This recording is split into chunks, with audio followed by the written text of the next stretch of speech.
মোবাইলটা বের করুন দাদা। কি অবস্থা করছে? নির্দয় ভাবে নির্দয়। তোমাদের ঠিক কি হয়েছিল বলবেন? আমরা 6 নম্বর ভোটার। উত্তর দমদম। আমাদের একজন ভোটার, বামপন্থী ভোটার হ্যাপি চন্দ, তিনি একটা ওপেন হার্ট সার্জারি হয়েছে তার গত ফেব্রুয়ারি মাসে। তিনি এখনো আন্ডার ট্রিটমেন্ট। তিনি সকালে ভোট দিতে গেছিলেন, কেটে যায় এই অবস্থা হয়। এই হচ্ছে তৃণমূলের গণতন্ত্র।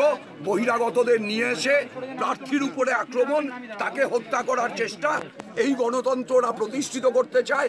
এর একমাত্র প্রতিবাদ হচ্ছে যে মানুষকে সকাল থেকে ভোট দিতে দেয়নি, দলে দলে সেই মানুষ এত বড় ওরা ভয় পাচ্ছে। ওরা ভয় পাচ্ছে।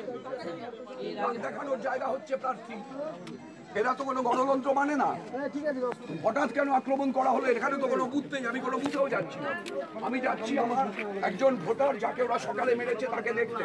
এই যে সেই ভদ্রলোক দাঁড়িয়ে আছেন হ্যাপি চন্দ্র, ফেব্রুয়ারি মাসে ওনার ওপেন হার্ট সার্জারি হয়েছে, ওনাকে ফেলে মারা হয়েছে। খবর পেয়ে আমি ওনাকে দেখতে আসছিলাম।